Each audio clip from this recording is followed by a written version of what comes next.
All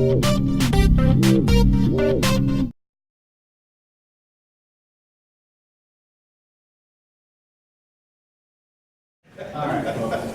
List of listing posts for Mason City City Council for August 2nd, 2011. Anybody from the public is welcome to speak on any subject they'd like. I'll have 5 minutes.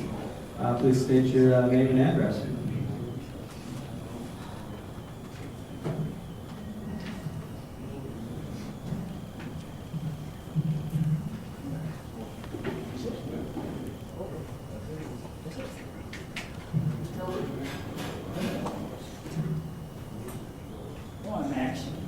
I don't want to be first. I mean, if the public wants to speak, nobody wants to talk?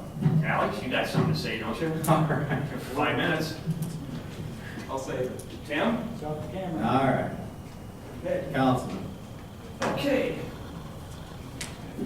Max Reber, 317 20th Street. You know, this isn't a bad deal. You get 5 minutes before the meeting, and you get 5 minutes after the meeting. That's a total of 10 minutes. Think about it. Citizen could do some pretty good damage up here.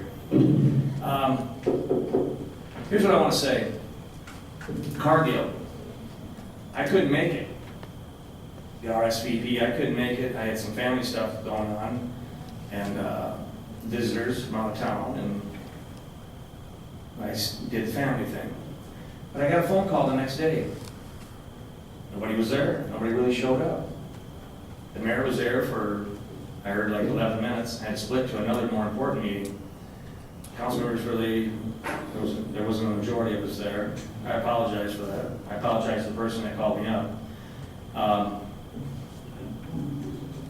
What I want to say is the person said that Mrs. the spokesperson for Cargill, and I think it was the president of Cargill.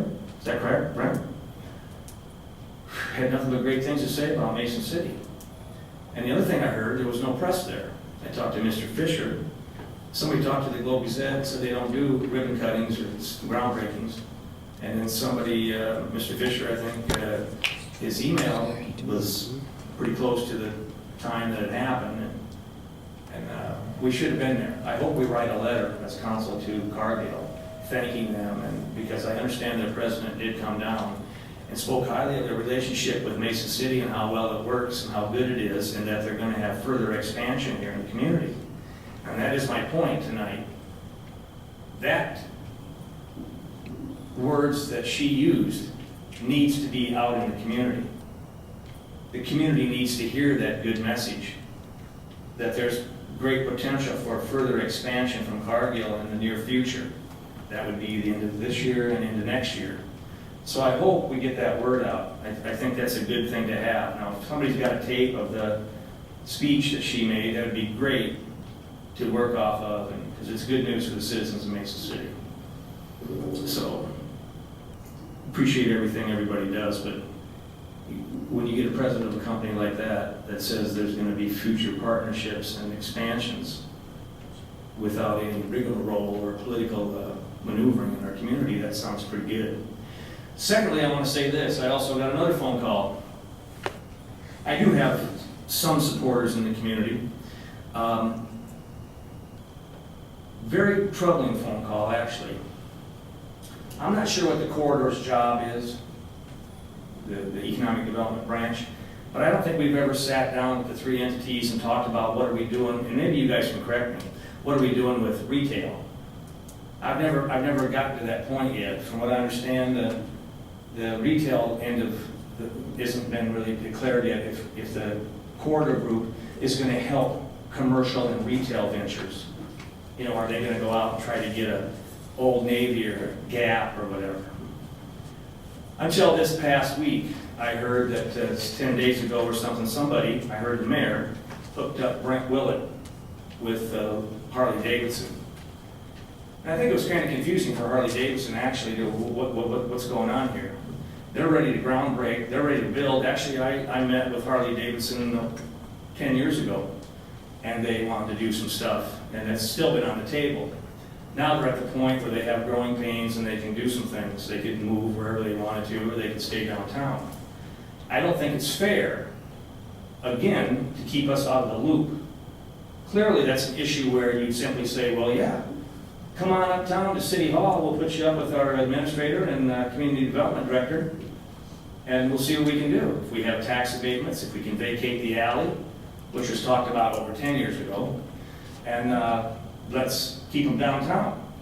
It doesn't have to be, well, you know what's, those of you that belong on the corridor, maybe you should ask some questions about how Mr. Willett wound up down there. Because I know they're ready to do their thing, and they want to do their thing, and they really don't want to get involved in politics. If there's foot dragging, or hey, just wait till after the election, or maybe we can, you know, put this feather in this guy's. Let's don't do that to the good citizens and the companies that have been successful in our community. Let's just work with them. Let's just work with them. It doesn't matter who knows about it. It doesn't matter. It doesn't have to be a under the table deal. Let's just be forthright about it and say, I think everybody in this room would say Harley Davidson has been a good partner in our community, and we love them downtown. We like them at that. I think they told me they've been at that location since I'm not sure, 71 maybe. So I'm not sure when the Conoco station closed up there in Bueller's Cafe. But I just think, Mayor, your role is more of I appreciate your willingness to cheerlead, but I'm really concerned about the, well, I wouldn't have got the phone call if it did. I wouldn't have got the phone call if it did. Yes. 5 minutes have expired. All right, well, I wouldn't have got the phone call if it didn't mean something to somebody, so I say we put the good foot forward. Mr. Trout, if you want to contact them, bring them into City Hall and have them work with community development to talk about the things they really do to keep them downtown, I think would be excellent. Thank you. Anybody else?